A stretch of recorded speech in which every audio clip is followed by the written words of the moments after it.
Hello, and welcome to this episode of the Skiff Meetings podcast, the podcast for curious professionals embracing the future of business events.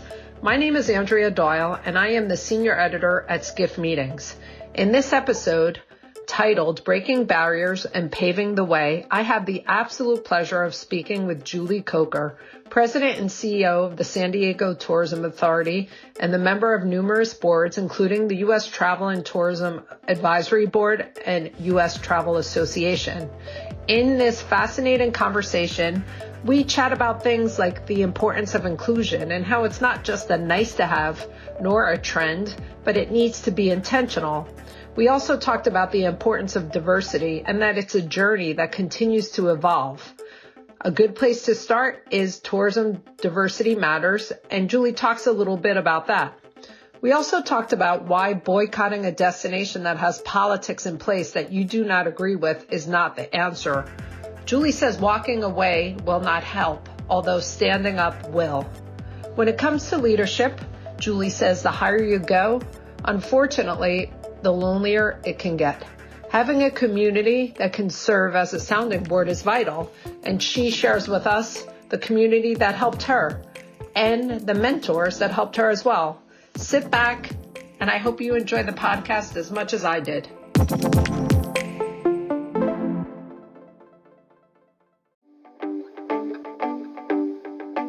And now for a word from our sponsors, PHL Life Sciences, a division of the Philadelphia Convention and Visitors Bureau. Host your convention or trade show in Philadelphia, one of America's leading life sciences hubs. PHL Life Sciences, the first and only CVB division of its kind, will connect you to the professionals at the forefront of your industry and to a culture you can only find in Philadelphia. A city known for its rich history that's forging a bright future, Philadelphia challenges the expected and defies convention. A world of discovery is waiting. Visit phllife.com to learn more.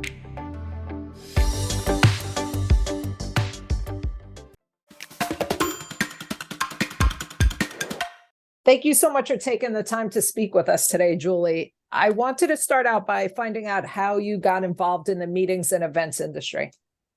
So it's kind of funny because I have two older sisters that are both in the medical field. So my oldest sister always wanted to be a nurse, and she was a little girl. And then my middle sister, after we lost my grandfather to an unexpected heart attack, decided that she wanted to become a doctor. So the two of them were very structured and driven and knew what they wanted when they graduated from high school. And I had no idea. But what I did know is that my summer job, which turned out to be my full-time job during my high school year, or my senior year, I should say, was that I loved working in restaurants. And I just loved more so the interaction with people and just getting to know people and getting to know people's stories. And helping them to get to know, especially if they were from out of town, Wilmington, Delaware, which is where I was from. So that really sparked the love of the industry. And then I was fortunate to have a guidance counselor who was very helpful in guiding me towards Johnson & Wales University. It was college then, now it's university in Providence, Rhode Island. And from there, it just took off. Okay, great. And can you share your journey that brought you to the top spot in San Diego? Sure. So I started as a corporate management trainee with Hyatt Hotels in 1989. It was my first job right out of college. They put you through a very intensive, at that time, 6-month training program. And then the last 3 months of the program, you were to choose what area of concentration you wanted to be in. And I chose rooms division, which meant that I was going to work in hotel, front office, housekeeping, the room side of it. And so I worked my way up through the rooms division with Hyatt, and then had the opportunity within 10 years to be a general manager in Chicago. And I did 2 properties in Chicago, which then landed me in Philadelphia. And so I was a 4-time GM with Hyatt, and then had the opportunity to see a much broader aspect of hospitality and tourism, which then exposed me to destination marketing organizations. And so I started as the senior vice president of convention sales in Philadelphia, at the Philadelphia Convention and Visitors Bureau, and then had the wonderful opportunity to become president in 2016, and then had the opportunity to come here as president and CEO in San Diego in 2020. Okay, great. And congratulations on your Philadelphia Eagles going to the Super Bowl. Yes, yes. Lifelong Eagles fan for sure. So we worked together not that long ago on a story about female leadership in the events industry. And there was a time in this industry, most top jobs were dominated by men, but you're an example of this improving. Do you think this improvement will continue? I really do, because I think that board members as well as stakeholders see the value of having diversity around the table and diversity within the conversation. So whether that's gender, whether that's age, whether that's background, whether that's racial diversity, I think we see better business results when there are different voices, different experiences, different skill sets around the decision table. If everyone is of the same, then oftentimes you are getting one view, one perspective. And so because of that, I think women definitely have made a difference in terms of culture and how we nurture organizations. But more importantly, we are proven leaders that have really driven business results. Now, having said that, I definitely think that there is still room to grow. I still believe that, when I was growing up with Hyatt, you saw very few female general managers. And some of my counterparts, and maybe me at some point in my career, thought, I have to choose. I have to choose between being married in a family and being a GM.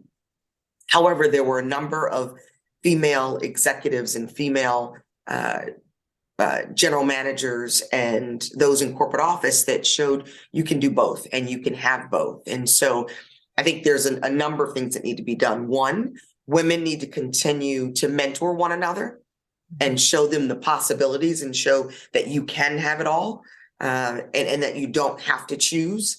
The other would be that I think, especially on our side, when it comes to destination marketing organizations, it's important at the board level, for those board seats to be diverse, because they drive the strategy and they drive the direction and they influence the culture of an organization.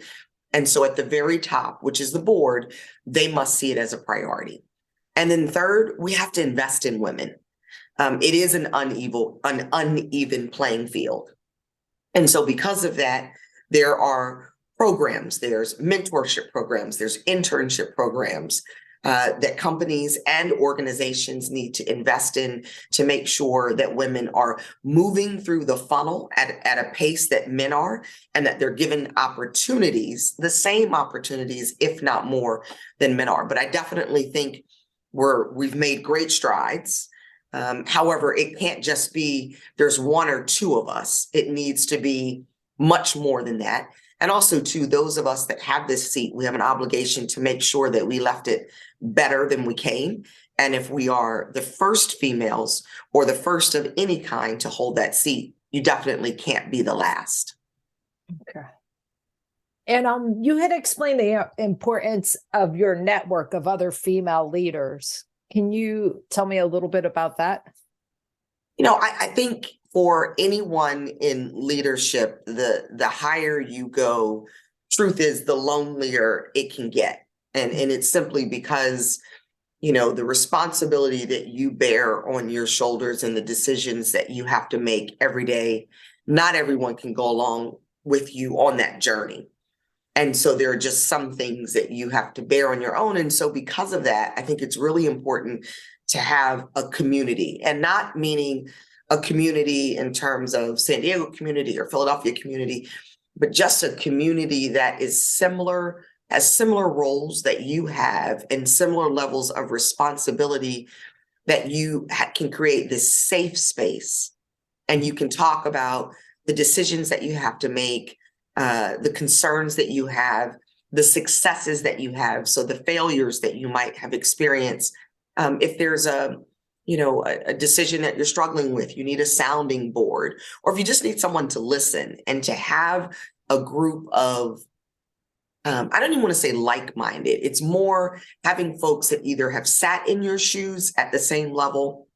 And I definitely encourage you not to have them in your same industry, because I think when you have different industries, but they have the same level of responsibility that you have, I think they can give you a much broader perspective. And so I was fortunate back in Philadelphia when I became president to have a very good friend say, I'm going to set up what she referred to as a kitchen cabinet crew for you. And you can come to us for personal, professional advice.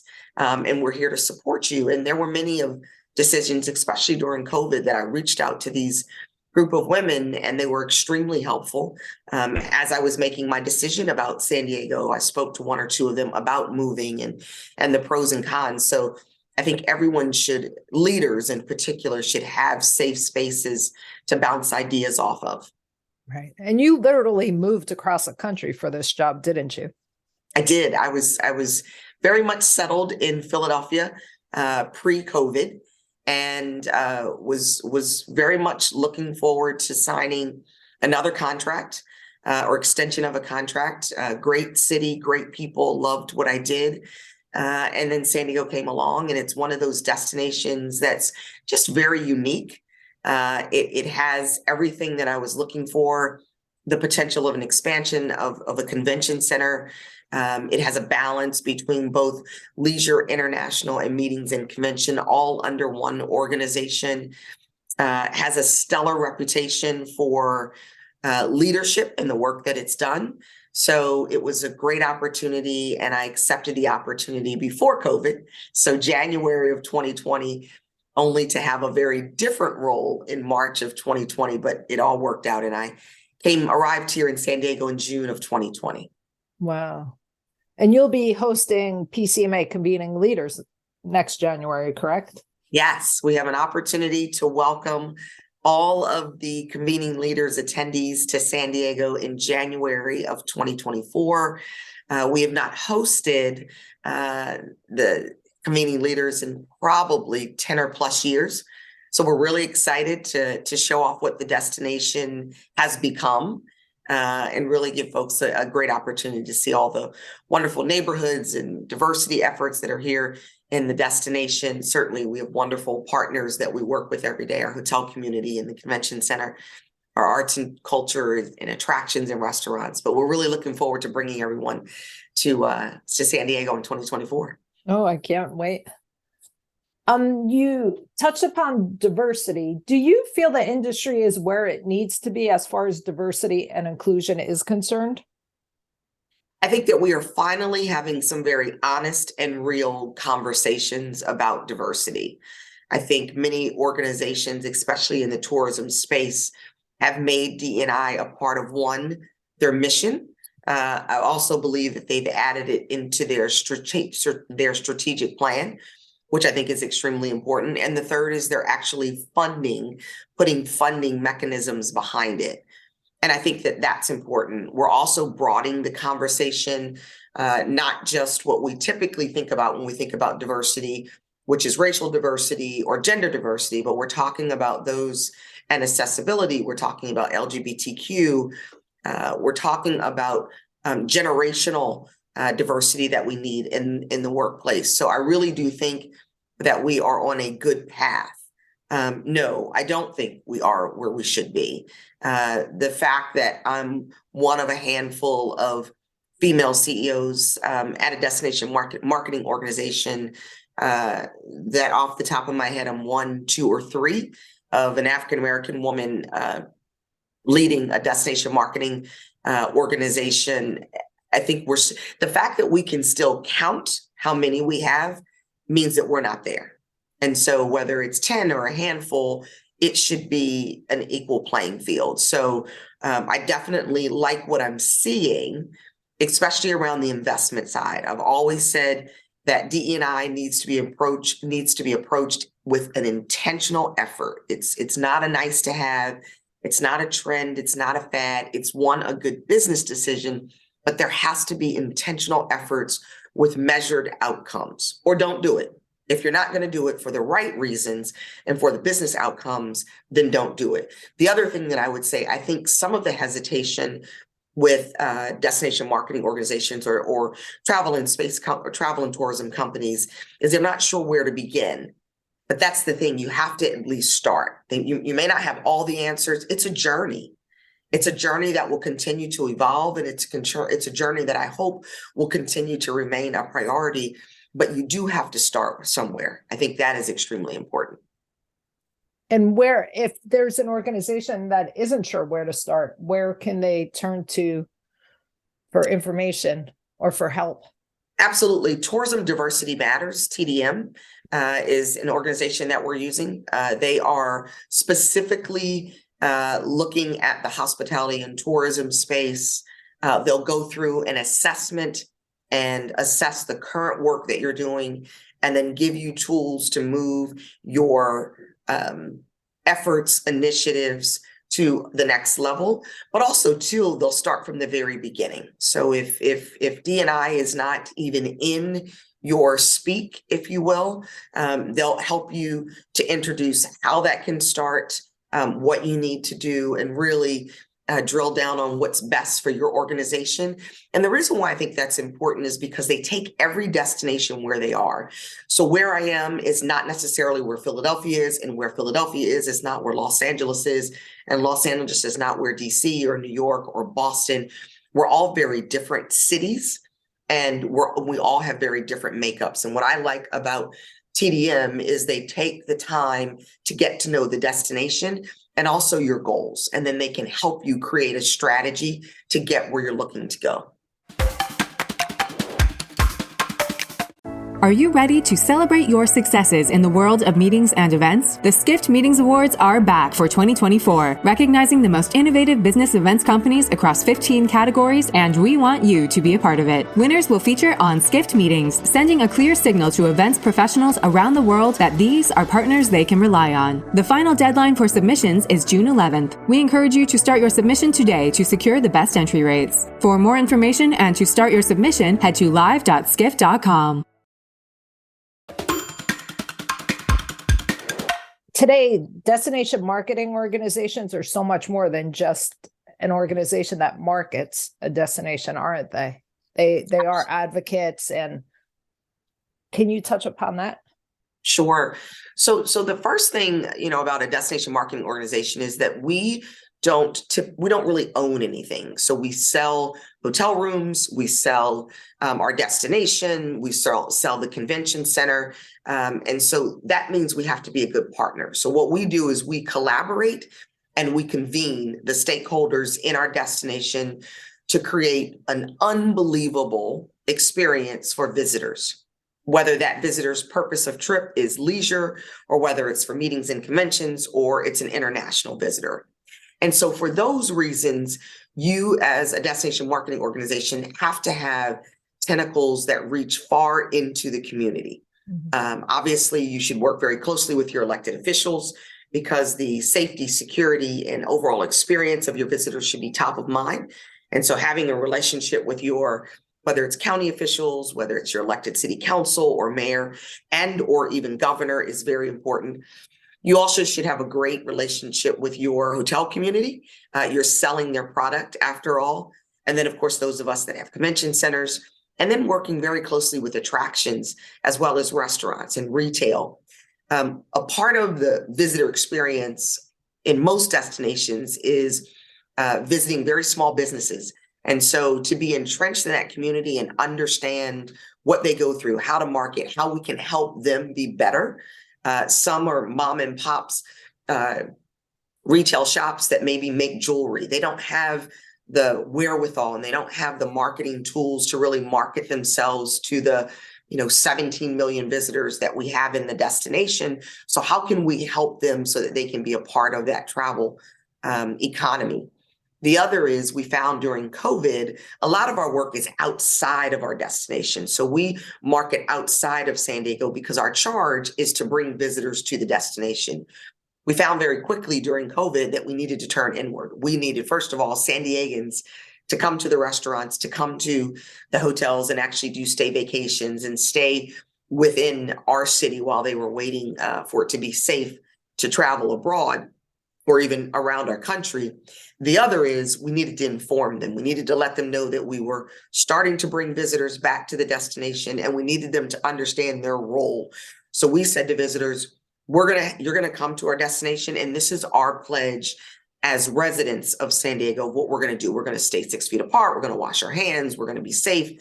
But then at the same time, we said, and when you come to our destination, you need to travel responsibly. And these are the things that you need to do. You need to continue to follow COVID guidelines and so forth so that we can coexist in this destination. So it really is important for you to be a part of the fabric of the community that you are doing business in.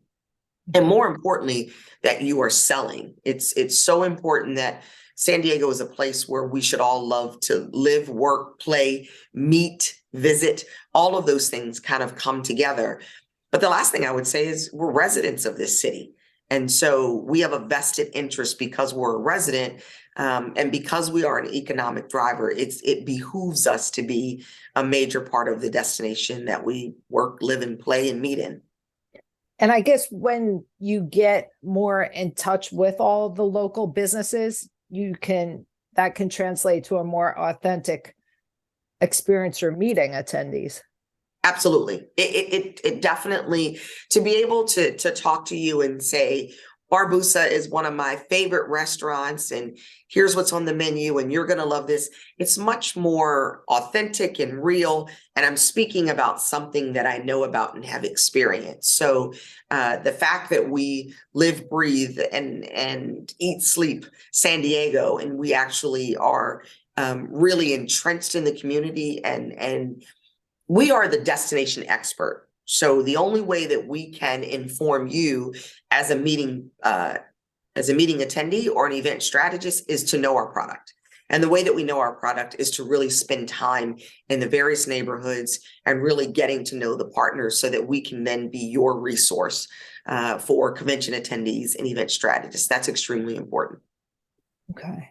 The last podcast I recorded was with Al Hutchinson, and Al had recommended I feature you in this podcast. And we had an interesting conversation about how DMOs also have to get involved in gun violence and, like political decisions, abortion, etc. How do you feel about that? There are a number of external factors influencing a visitor experience, but also more importantly, a event strategist's decision to hold a meeting in a destination. I firmly believe that there is a better way to show up and make a difference than to boycott a destination. I completely understand it. My mom is African-American woman born in the South, of a certain age that certainly during her time, what needed to be done was to boycott, to make change. So I am a product of her teachings and certainly understand that. However, in this particular case, I think what's important to know is that when event strategists, meeting planners are making that decision, the ones that you're impacting and it's unintentional are those that are in underserved communities. Mm-hmm. So when a meeting pulls out of a destination because of the political stance that they may or may not like, or they disagree with, or they want to show their opposition to, it's the housekeepers, it's the dishwashers, it's the valet parkers, it's those that are, on a much lower scale and really living, paycheck to paycheck that aren't working.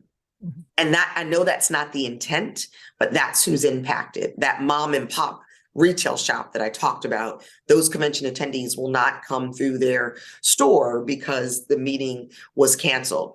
What I would propose is work with the destination to be able to actually show up and really make meaningful change.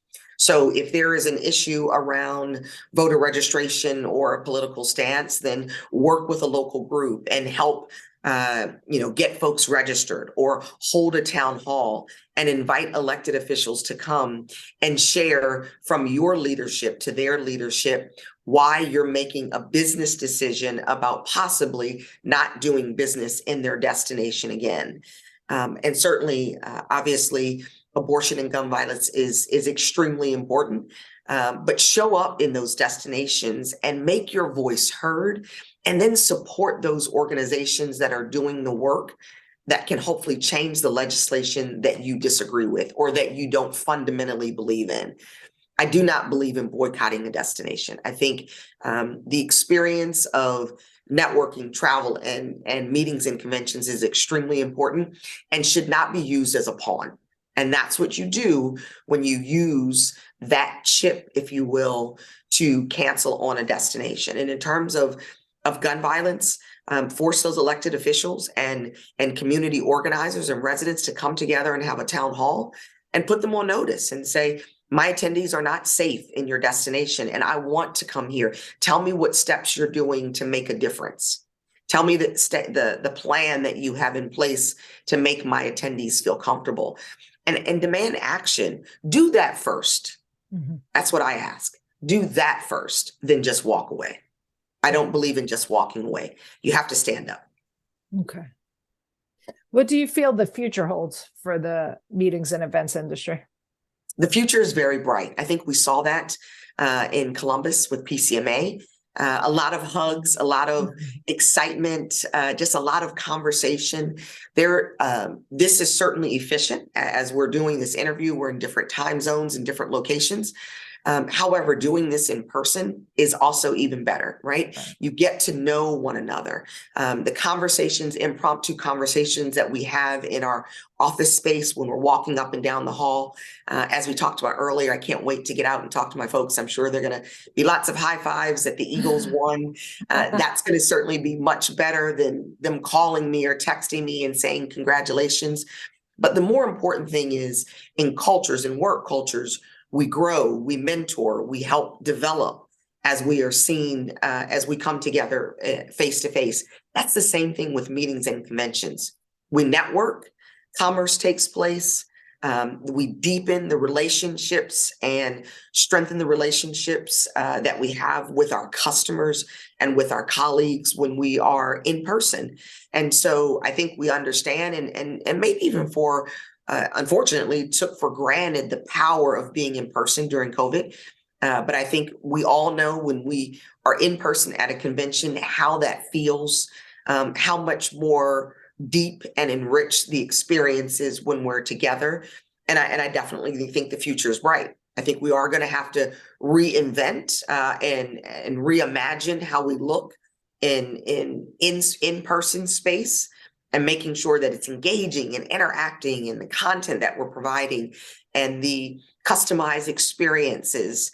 I think things like panels and speakers to a large room are going to probably start fading away, and people are going to want to do more interactive, immersive experiences and learn in the way that's best for them, or network in the best way that's for them. But our industry has always been creative. We've always been we always have had the ability to pivot and reimagine ourselves, and we'll do it again. But I am very optimistic about what the future holds, and can't wait to see this year, and of course can't wait to see our convening leader attendees in San Diego for 2024. Great. Now, I mean, obviously COVID was an obstacle that the industry did overcome. What has been one of the biggest obstacles you've had to overcome on your way to the top? I would say there often times I might have got in my own way. And I say that as a female leader to other female leaders. Sometimes we can question whether we are enough, whether we are poised and ready for that next step. And we are. And I think men have the ability to put themselves in positions that make them uncomfortable, but it's just natural for them. I don't know that in most homes as we were growing up, that those are the types of situations that our parents put us in. If you think about the home, daddy's little girl, or daddy's not putting you, I need to protect my daughter. And so from a very young age, I don't know that we're put into those positions where we might feel uncomfortable and maybe be a little unsure. And so push ourselves. So I would say to, especially female leaders, get out there. You have the skill set. You are ready. You don't have to do one more thing. You don't have to take one more position. You don't have to take one more step on the ladder. You're ready for that role. And that role was tailor-made for you. And then what I would say to my male counterparts is be supportive and open doors, and encourage women leaders in your organizations and in other organizations, and even on boards that you sit on. Take the time to make sure that female leader is supported, and give them tips along the way that can help them be better in their job opportunities. And I think men do that extremely well in all settings, whether that's over sports or the bar or in the boardroom, what have you. And I don't know that we do that as well as women. And I don't know that men do that as well as women. And I would challenge them to do that. And I would say, when is the last time that you had a conversation with a female leader and really just talked about their trajectory and where they see themselves next, and really pushing them to do more, go beyond where they are? I think those kinds of conversations are extremely important.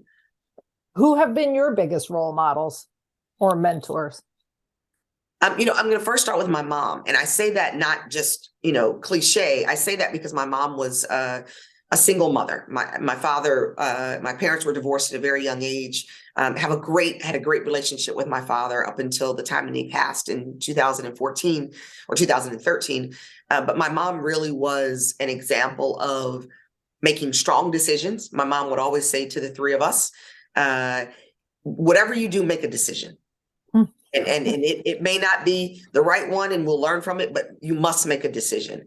The other is my mom gave us the ability and the space and the confidence to move in different circles that not everyone had the opportunity to. So my mom encouraged me to move from Delaware to Columbus, Ohio, and then to Chicago twice, and Cincinnati. Anytime I called her and said, I have an opportunity in Philadelphia, or I have an opportunity in San Diego, my mom was always very encouraging.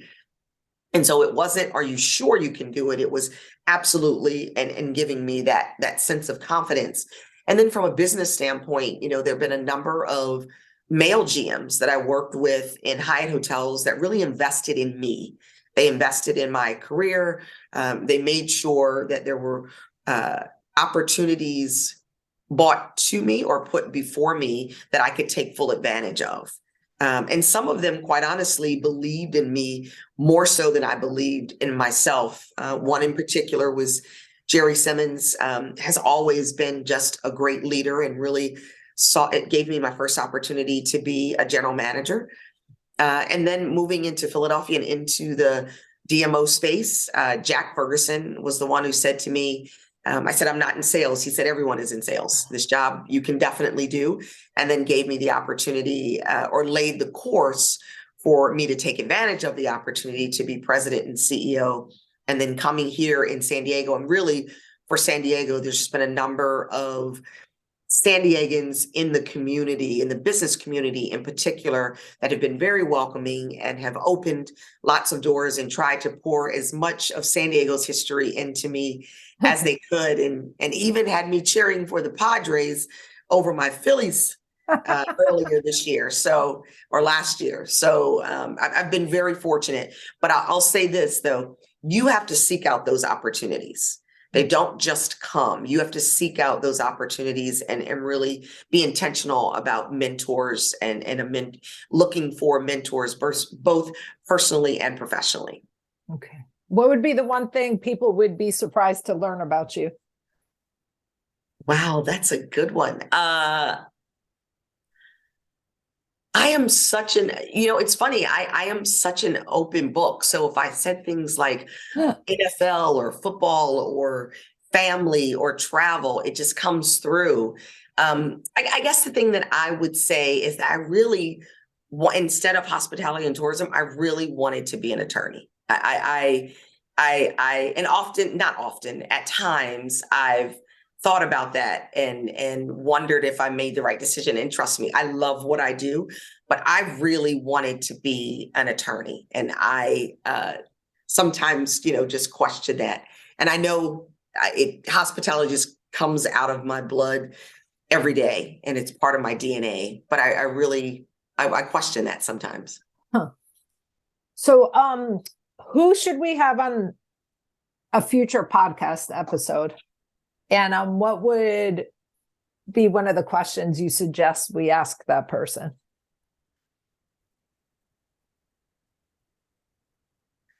Wow.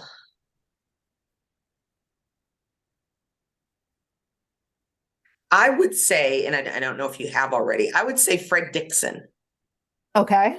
And I say Fred Dixon because New York is such a unique city. And what I would ask him is, how does this Southern guy come to love the most East Coast city that there is? How does he pull that off, and how did he do that? And that's what I would ask him is, how have you become such a New Yorker coming from the South as you did?